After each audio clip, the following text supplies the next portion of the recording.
बातें आपसे करूंगा तथ्यों के आधार पर करूंगा। ऐसा नहीं जो कांग्रेस का है, सपा का है, उसकी मैं आलोचना कर रहा हूं। और कांग्रेस सपा की मैं क्या आलोचना करूंगा? कांग्रेस तो ऐसे ही लुप्त होती जा रही है।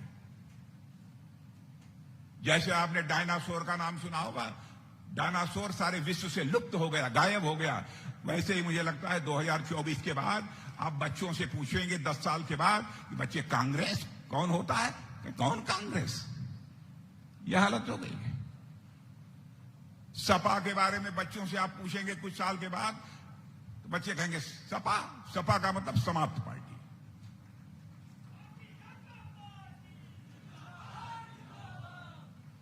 अब है ना भाइयों, समाजवादी पार्टी का चेन, साइकिल का चेन, जाति पंथ और मजहब के आधार पर कोई भेदभाव नहीं होना चाहिए, यह हमारी सोच है। आतंकवाद आपने देखा, कांग्रेस की हुकूमत थी, आए दिन किसी न किसी राज्य में आतंकवाद की बड़ी वारदातें हुआ करती थी, कहीं न कहीं। और मुझे याद है 2008 में मुंबई में एक बड़ी आतंकवादी वारदात हुई थी। हमारे बहुत सारे पुलिस के अधिकारी मारे गए, सीनियर ऑफिसर।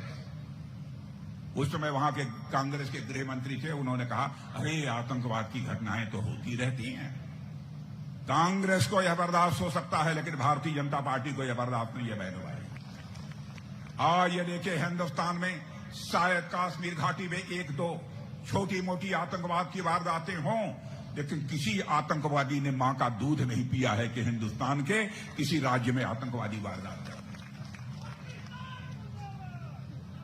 आज हमारे अंदर वह ताकत है, आज हमारे अंदर, भारत के अंदर वह ताकत है। जरूरत पड़ी तो हम सीमा के इस पार भी मार सकते हैं, जरूरत पड़ी तो सीमा के उस पार भी जाकर मार सकते हैं। यह आपका, हमारा यह भारत अब कोई साधारण भारत नहीं है, जो चाहे वहां आंख दिखाकर चला जाए। बदला हुआ भारत है।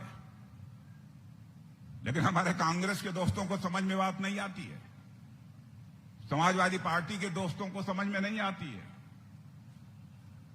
इन्होंने लगभग 52 वर्षों तक, 55 वर्षों तक हुकूमत कांग्रेस ने इस देश में की। क्या किया है इन्होंने? इनके समय यह देश इतना धनवान क्यों नहीं बन पाया? इनके समय में भारत की प्रतिष्ठा सारी दुनिया में क्यों नहीं बढ़ी? अब यह कहते हैं कि हमारी सरकार बना दो, हम आपकी सारी समस्याओं का समाधान कर देंगे।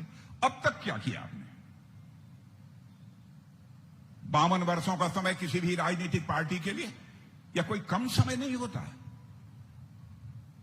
और आज आप फिर से गलत सलत लोगों को आश्वासन दे रहे हैं, जनता के अंदर तरह तरह की गलतफहमियां भी पैदा करने की कोशिश कर रहे हैं, और कहते हैं यदि इस देश में भारतीय जनता पार्टी के नेतृत्व की एनडीए को 400 से अधिक सीटें प्राप्त हो गई तो इस देश में तानाशाही आ जाएगी, लोकतंत्र खतरे में पड़ जाएगा। बहनों भाइयों, इमरजेंसी के दौरान जब श्रीमती इंदिरा गांधी भारत की प्रधानमंत्री थी, चुनाव हार गई, लेकिन केवल सत्ता में बने रहने के कारण उन्होंने लोकतंत्र का गला घोंट दिया और आपातकाल की घोषणा कर दी। हम में से बहुत सारे लोगों को। देवरिया में आए आप चुनाव प्रचार में, क्या लग रहा है 400 पार का जो नारा है भाजपा का, कितना? नहीं, एक संकल्प रहा है हम लोगों का कि एनडीए 400 से अधिक सीटों पर विजय प्राप्त करेगी, और देश का जैसा माहौल है और 4 चरणों के जो अभी तक चुनाव संपन्न हुए हैं उसकी जो रुझान मिल रही है, उससे राजनीतिक विश्लेषकों का भी यह मानना है 400 से अधिक सीटों पर बीजेपी लेडी एनडीए विजय हासिल करेगी। क्या देवरिया की जनता में, देवरिया में हमेशा आप आते हैं? मैं पहले ही देवरिया की जनता के प्रति आभार व्यक्त करना चाहता हूं कि शशांक मणि त्रिपाठी को बिल्कुल विजय का माला पहनाने के जो केजरीवाल का बयान है उसको लेके आप? नहीं, वो तो ऑलरेडी मैंने बोला है केजरीवाल के बयान वैसे ही बेबुनियाद निराधार। उत्तर प्रदेश से